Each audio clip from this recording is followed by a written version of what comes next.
Good day, everybody, and welcome to another edition of the Military and Foreign Affairs Network. I am your host, the voice of reason. We've now entered day 178 of the ongoing war between Russia and Ukraine, and obviously the fighting continues. We continue to get scattered reports of possible attacks taking place inside of the Crimea. The most recent report indicates that some sort of drone operation was conducted against the naval headquarters of Russian forces in Sevastopol.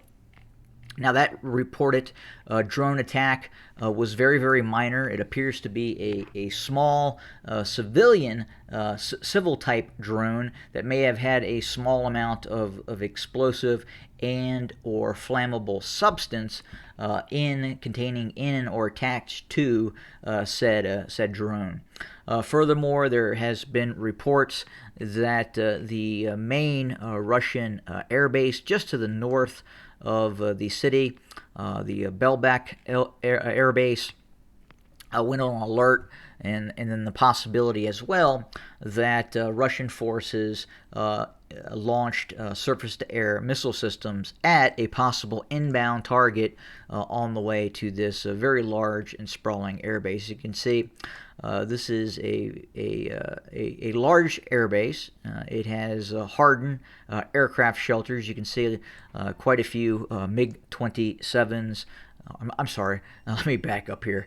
You can see quite a few Su-27s. You can see possible Su-30s and what have you located at this airbase. Now, with that being said, it's difficult to say, given the nervousness possibly by Russian forces that they are now launching air defense missiles at anything and everything they may feel could be inbound towards these air bases located in the Crimea. Obviously, from a PR perspective, the strike that occurred at this locale that destroyed a number of Russian aircraft was a PR disaster for the Kremlin, as it now calls into question Russian air defense capability in the Crimea. And of course, we do know that there are multiple S-400 air defense battalions based in the Crimea, which, according to the Russians and many Western analysts, believe that would have made it very, very difficult for the Ukrainians to hit targets in the Crimea.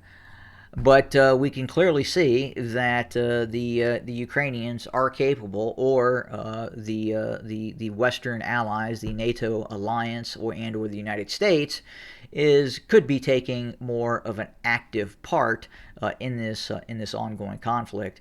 And as with the recent discovery of HARMS, high-speed anti-radiation missiles, one cannot beg not to ask the question if in fact we could see some sort of additional support by the NATO alliance or the United States.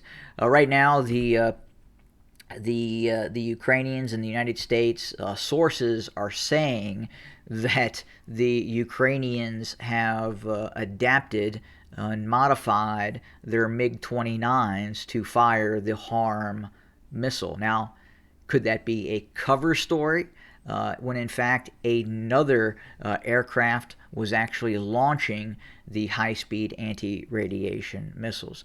Again, difficult to say, and we'll probably know further in the future after this conflict. If it doesn't lead to a world war in which nuclear weapons are used, we will probably know more in the future. For instance, if we go back to, say, the Korean conflict, we know now that Russian pilots were actively flying against U.S. pilots during the Korean War. We didn't always actively know that U.S. pilots were the public, at least in the United States, did not know that U.S. pilots were fighting Soviet pilots during the Korean War. It was only after the Korean War did we gain a better understanding of how deep Soviet involvement was. And if we go forward 20, 30, 40 years into the future, will we discover that U.S. aircraft were taking an active part in this conflict and actually striking Russian targets using possible stealth assets? Again, we don't know, but only the future will be able to tell us. Additionally, there continues to be very, very heavy fighting taking place on the outskirts of Bakhmut.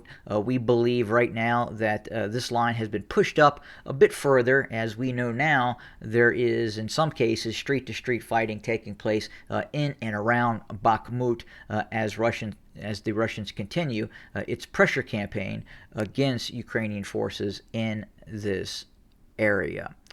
And then as I depart, I got to look back at history, and I have to look at the when Ukraine became independent, when we saw the falling apart of the Soviet Union, and then finally we saw Ukraine become an independent nation state. Now, when that process was occurring, the Russians obviously were very, very concerned about certain areas of the Ukraine, and there were talks prior to during the fall of the Soviet Union, and obviously the rise of the Ukrainian state, if in fact areas such as Crimea, which was not always part of the Ukrainian Republic.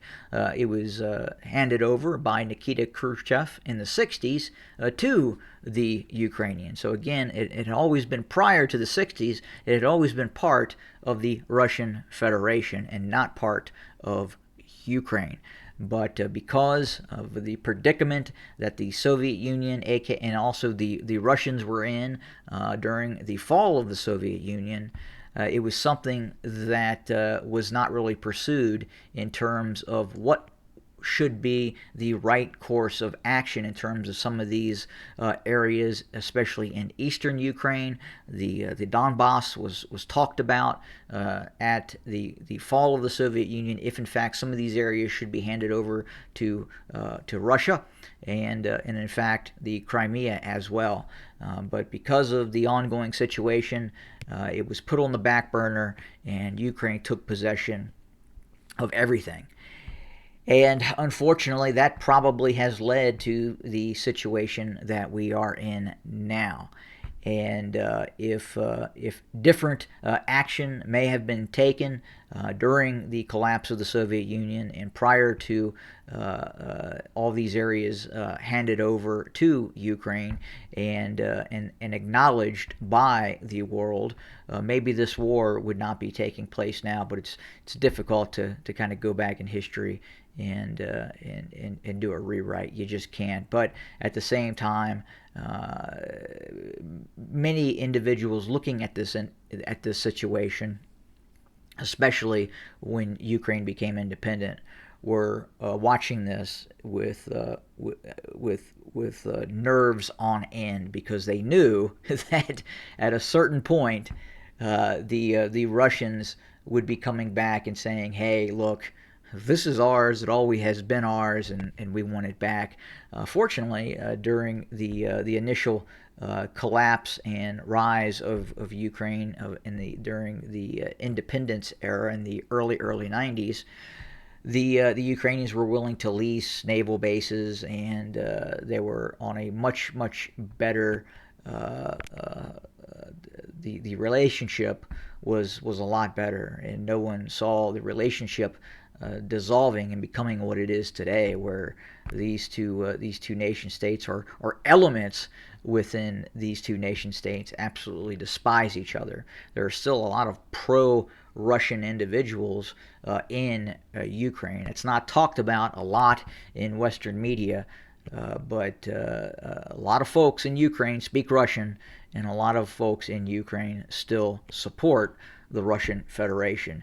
And obviously, due to propaganda and the suppression of information, we don't hear a lot about that, and it's just something that is hidden under the rug, so to speak. But that does it for today. We will continue to monitor, report, and bring you more content for your consumption. Thank you for joining us, and again, have a great day.